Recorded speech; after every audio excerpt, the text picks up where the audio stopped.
दोस्तों, स्वागत है आपका विज़न टेट के यूट्यूब चैनल पर। कई बार ऐसा होता है कि बच्चे फेल होने के बाद सवाल करते हैं, हमने तो 3-3 घंटे पढ़ाई की थी, फिर भी हम एग्ज़ाम में फ़ेल हो गए। कोई बच्चे कहते हुए मिलेंगे कि हमने तो 4-4 घंटे पढ़ाई की थी, फिर भी एग्ज़ाम में मेरे नंबर अच्छे नहीं आ पाए। काफ़ी मेहनत के बाद भी, सारे प्रीवियस सेट प्रैक्टिस करने के बाद भी वो एग्ज़ाम में अच्छे नंबर प्राप्त नहीं कर पाए। क्यों होता है ऐसा? क्योंकि उन्हें किसी न किसी वजह से मिसगाइडेंस हो गई थी। किसी न किसी वजह से वो मिसगाइड हो गए। सही तरीके से जिस वे में उनको तैयारी करनी चाहिए थी, उस वे में वो तैयारी नहीं कर पाए। तो आज हम जानते हैं कि किस तरह से पढ़ाई करके शॉर्ट टाइम में, एक बात और जान लीजिएगा कि पढ़ाई करने का सफलता का कोई शॉर्टकट नहीं होता। ठीक है, शॉर्टकट होता है पढ़ाई करने का, वो स्मार्ट तरीका बोलते हैं कि पढ़ाई करने का स्मार्ट तरीका क्या होता है। इसमें क्या होता है, हमें जानने को लिए मिलता है कि हमें क्या पढ़ना है, व्हाट टू स्टडी और व्हाट नॉट, क्या पढ़ें और क्या छोड़ दें। ये पढ़ाई करने का स्मार्ट तरीका है।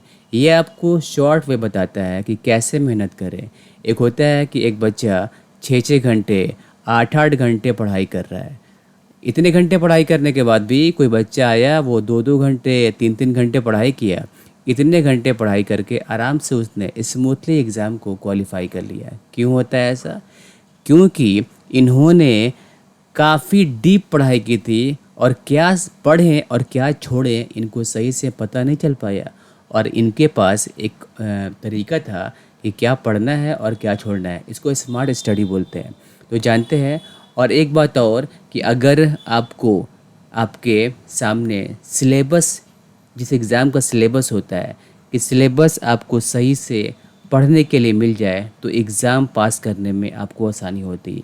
ये सिलेबस ऐसा होता है कि अगर कोई सिलेबस आपको डीप मिल जाए, थॉरोली पढ़ना पड़े, आपको पास होना है, ना ही उस सारे सिलेबस को पढ़ के आपको विद्वान बनना है। तो ऐसा पढ़ाई नहीं करना है, आपको पढ़ के जॉब लेना है। तो जानते हैं कि सही सिलेबस क्या होता है पढ़ाई करने का, किस तरह से स्मार्ट पढ़ाई करके हम एग्ज़ाम को निकाल सकते हैं। चलिए शुरू करते हैं। आपके सामने एक पीडीएफ दिख रहा है। इसमें विज़न टेट क्लासेस का सारा पीडीएफ इस तरह से एग्ज़ाम ओरिएंटेड बनाया गया है कि आपको एकदम आराम से पढ़ाई करते करते, अगर आप 2 घंटे भी, 3 घंटे भी एक दिन में पढ़ाई करते हैं, हाँ पढ़ाई करते हैं तो उस तरह पढ़ाई करते हैं कि आपका जो फोकस है सिर्फ पढ़ाई पर हो, ना कि आपके सामने मोबाइल खुला हुआ है, एसएमएस आ रहा है, 10 मिनट चैटिंग कर रहे हैं, उसके बाद से पढ़ाई कर रहे हैं। ऐसे स्टडी की बात नहीं कर रहे हैं।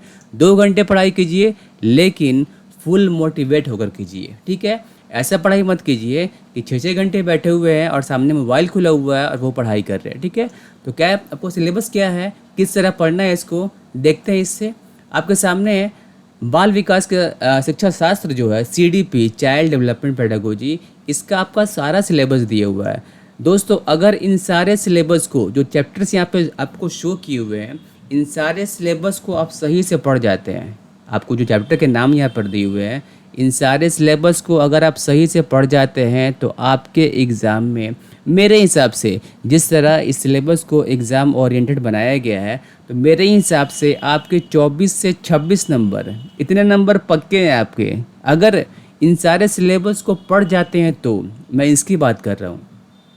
आप नीचे देखेंगे कि जितने सिलेबस हैं, इसके चैप्टर्स हैं 6, 7, 8, 9, 10, 11, 12, 16, 17, 18, 19, 20, और जो एडिशनल नोट्स यहाँ पर आपको दिया जाएगा पीडीएफ से और इसको पढ़ाया भी जाएगा। तो यहाँ पर सारे जो नोट्स है एग्ज़ाम को देखकर बनाए गए हैं।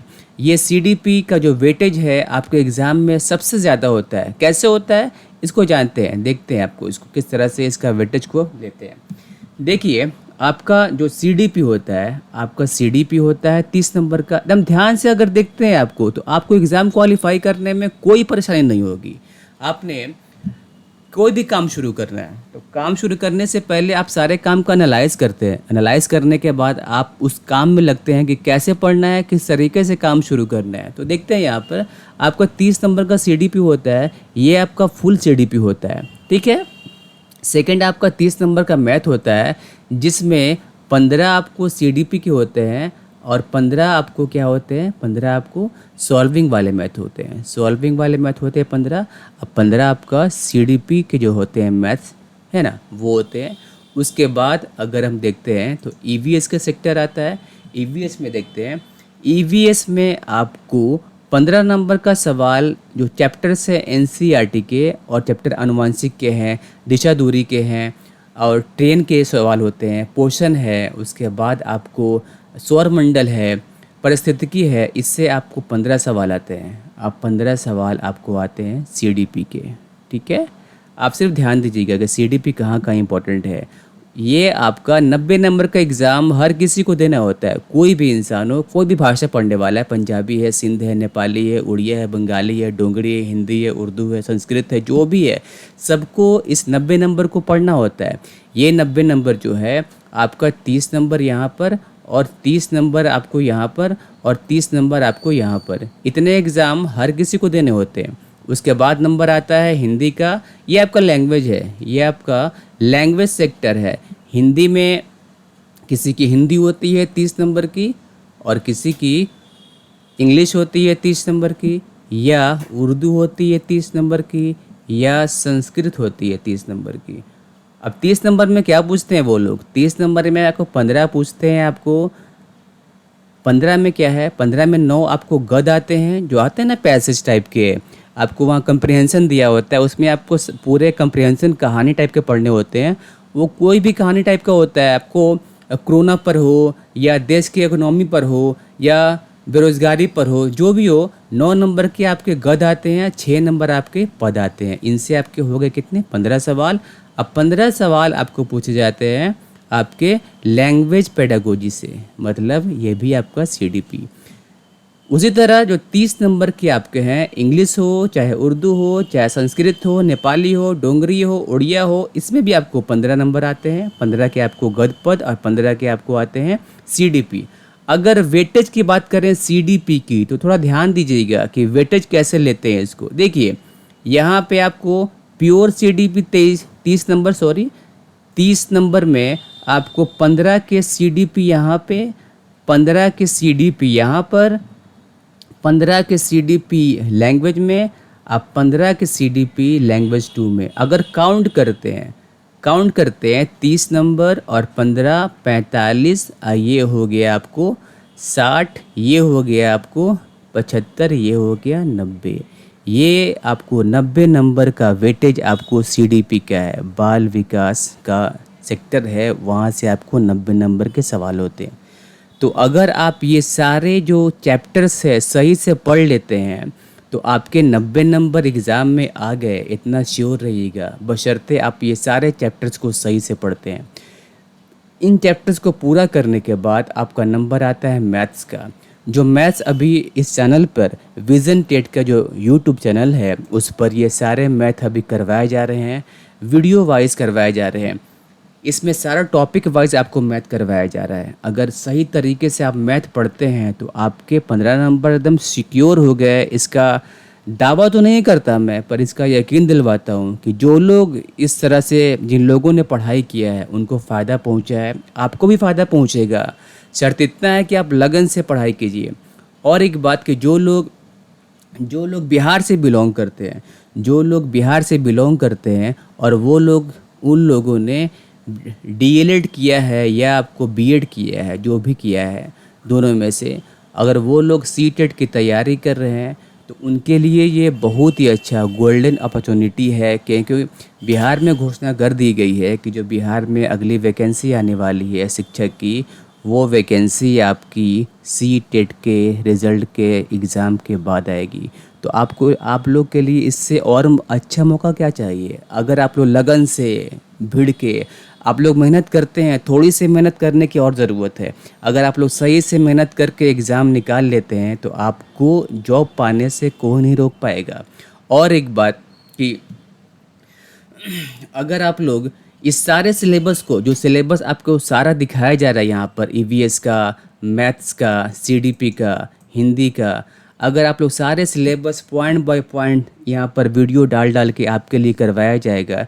अगर सारे सिलेबस करते हैं, हर सिलेबस से आपको एक सवाल एग्ज़ाम में आता है। आप ध्यान दीजिएगा, इन सिलेबस को नोट कर लीजिएगा, इसका स्क्रीनशॉट ले लीजिएगा, तो आपके सामने सारे सिलेबस से सवाल आता है। आपको सिर्फ ज़रूरत है तो ध्यान से पढ़ने की। अगर आप यहाँ पर देखते हैं एनसीईआरटी को, एनसीईआरटी भी आपके एग्ज़ाम के पॉइंट ऑफ व्यू से बहुत ही ज़्यादा इंपॉर्टेंट है। तो अगर आप ध्यान से पढ़िएगा एनसीईआरटी को भी, तो आपके ईवीएस में अच्छे मार्क्स बन जाएंगे। आपको जिसका पीडीएफ चाहिए, आपको जिस किसी का पीडीएफ चाहिए, आप पे मोबाइल नंबर पे एसएमएस कर सकते हैं, आपको उसका पीडीएफ अवेलेबल करवा दिया जाएगा। लेकिन आपको अपने नाम और नंबर वहाँ पर शो करने हैं कि आपका नाम क्या है, आपका मोबाइल नंबर कौन सा है और आप किस एरिया से बिलोंग करते हैं। आप अपना इतना डिटेल्स लिख के मोबाइल नंबर, नेम, नंबर जो भी आपका लीगल जिस पर सेंड करना है पीडीएफ को, और एरिया किस स्टेट से बिलोंग करते हैं आप सेंड कीजिए। आपको सारे पीडीएफ प्रोवाइड करवाए जाएंगे और लगन से पढ़ाई कीजिए, आपका रिज़ल्ट आएगा, ज़रूर आएगा। इस वीडियो में इतनी ही इन्फॉर्मेशन देनी थी। आप ध्यान से पढ़िए सारे सिलेबस को। हमसे जितनी मेहनत हो सकती है आपके लिए, वो सारे मेहनत हम करेंगे यहाँ पर। जिस किसी की जानकारी चाहिए आपको, है ना, आप एसएमएस कीजिए, आप इस नंबर पर, आपको वो जानकारी दी जाएगी। ठीक है, तब तक के लिए स्टडी हार्ड एंड रेस्ट कीजिए, स्टडी भी कीजिए और है ना, इंटरेस्ट लेके पढ़ाई कीजिए, है ना। पढ़ाई को मतलब एंजॉय कीजिए, पढ़ाई को बोझ नहीं बनाइए। ठीक है, एक है ना जो एनसीएफ ने उसको एक नारा दिया है अपना, ठीक है, लर्निंग जो कीजिए वो बिना बर्डन के कीजिए, बिना बोझ के कीजिए, आपको पढ़ाई इंजॉयलेबल लगेगा। सारे वीडियोस देखिए, वीडियो को लाइक कीजिए। कोई इस तरह का आपको जानकारी चाहिए, वीडियोस चाहिए जिसके, आपको उसमें कमेंट कीजिए। ठीक है, तब तक के लिए धन्यवाद, नमस्कार, अल्लाह हाफिज़।